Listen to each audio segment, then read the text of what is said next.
आलेले आहेत. गप्पांना पुन्हा सुरुवात करूया. सर, आतापर्यंत तुम्ही अनेक पात्र सादर केले असतील, म्हणजे प्रेक्षकांसाठी खरं तर ते पात्र असतं, बट जेव्हा कलाकार ते सादर करतो तेव्हा त्याच्यासाठी ते पात्र नसून तो पूर्ण त्यात सामावून जातो. तर आतापर्यंत तुम्ही जे काही पात्र सादर केलेत तर त्यातली असं कोणतं पात्र आहे जे तुम्हाला खूप भावलं आहे? आणि खरं तर आपण एखादं पात्र सोडताना तो जो त्रास होतो ना, की तर असं कुठलं पात्र आहे की तुम्हाला ते भावलंय? मुक्का पोटा अभंगवाडी म्हणून एक वगनाट्य होतं राजकीय याच्यावर. त्याच्यात मला बाबूराव नावेची भूमिका होती. तर त्या बाबूराव नाव्याला सगळेच जण नावं ठेवायचे गावातले पुढारी. मग तो शेवटी मनात गाठ बांधतो की मलाच यावर्षीचं सरपंच व्हायचं. आणि मग तो जे म्हणजे गावात सगळ्या गोष्टीवर पडदे उघडतो गावातले, त्यावेळेस सर्वजण मिळून त्याला मतं देतात आणि तो पुढारी होतो, गावचा आमदार होतो. तर ती एक भूमिका माझी आवडीची. पुन्हा आणि तो मी नवे नाटकाचे जे पंत आहेत आपले प्रभाकर पणशीकर, ते एक दिवशी माझा प्रयोग बघायला आले. माझ्या वगनाट्याचं नाव होतं गुन्हेगार नटसम्राट. बर. त्याच्यात मला 7 भूमिका होत्या. बर. आणि पंत पुढं बसलेले. एक तर माझी तोत्री वळली पंतांना पुढं पाहून. मी तेवढ्या प्रेक्षकातून तिथं जाऊन त्यांचे पाय धरले. म्हटलं चुकलं तर मला क्षमा करा. आणि मी त्या भूमिका केल्या. नंतर खेळ सुटल्यावर पंत आले, मला म्हणले रघुवीर, मला तुझी गरज आहे, बघ विचार कर आणि मला सांग. पण मी खूप घाबरलेलो होतो.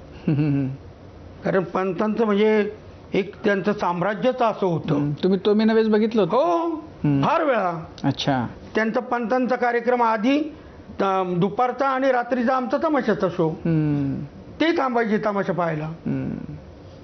मगाशी तुम्ही म्हणालात की पुढचा जन्म जर मिळाला तर मला हेच असाच कलावंत म्हणून मिळवायला आवडेल. हा विचार तुम्ही करताय, पण तुमच्याकडे नवी पिढी येते का? म्हणजे ती काय विचार करते सध्या? नवी पिढी आता येईल. नवी पिढी कशी येईल का? आता तमाशाला तर पद्मश्री मिळतोय, तर पद्मश्री म्हणजे मिळवणं काही तोंडाची गोष्ट नाही. कितीतरी मोठे मोठे दिग्गज आहेत ते पद्मश्रीसाठी झटतात. आणि आज या उपेक्षित क्षेत्राला पद्मश्री मिळाला म्हणजे याच्यात काहीतरी आहे, हे शिकलेली मुलं विचार करतील. त्यातून आज तमाशातला रोजगार इतका वाढला आहे की साधा कर्मचारी असतो तो 2,000 रुपये महिना घेतो, आपलं 20,000 रुपये महिना कर्मचारी. आणि कलावंत 2,000, 2,500, 3,000. मुली 2,000, 2,500, 3,000.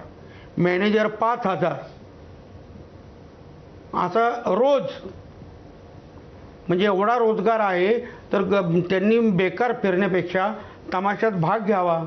कुणी वगनाट्यातली कामं करावीत, कुणी हलगी वादन शिकावं, कुणी ढोलकी वादन शिकावं, कुणी व्हिलनची भूमिका करण्याचा प्रयत्न करावा. असे प्रयत्न नवतरुणांनी करावेत. आत्ताची मुलं येतात आणि नुसते आम्ही डान्सर आहोत. नवीन मुलं येत आहेत डान्सर, कुठं ते डबडी वाजव, एकटोप्याड वाजव, कुठं कीबोर्ड वाजव, कुठं काय वाजव, अशीच मुलं येतात. पण भूमिका करणारी कोणी येतच नाही. ती आली पाहिजे. तर आता शेवटी पद्मश्री मिळाली, मोठी गोष्ट झाली. पण आता तुम्ही काय सांगाल शेवटचं? शेवट माझं नवतरुणांना हात जोडून विनंती आहे. मी तुमच्या बापाच्या वयाचा माणूस आहे, पण माझी हात जोडून विनंती आहे की तमाशा पहा. तमाशाला नाकारू नका. तमाशाला तुम्ही नाकारलं तर भावी आयुष्यात फक्त पुस्तकात तमाशा पाहायला मिळेल. आणि तमाशा पहा याचा अर्थ तमाशात येऊन धिंगाणा करा असं नाही. फक्त कला पहा, कलावती पाहू नका. बऱ्याच गावात तुमच्याकडे किती बाया आहेत असं विचारतात. खूप वाईट वाटतं मनाला की माझी 53 वर्षाची कारकीर्द ही मातीमोल झाली. त्या माणसाने रघुवीर केळकरला विचारलं तुमच्यात किती बाया आहेत. तर हे करू नका. आणि एक कडी म्हणून दाखवतो मी भैरवीची. तुम्ही या मनोरंजनासाठी या, आज या मनोरंजनासाठी या. छप्पर पलंगी गाद्या गिरद्या, छप्पन पलंगी गाद्या गिरद्या, जच्या समुद्राला भिडती नद्या, जच्या समुद्राला भिडती नद्या, साध्या भोळ्या आणि भोळ्या भाबड्या, कलेला कडेवर घ्या घ्या घ्या वो सजना घ्या, मनोरंजनासाठी या, आज या या या मनोरंजनासाठी या. वा.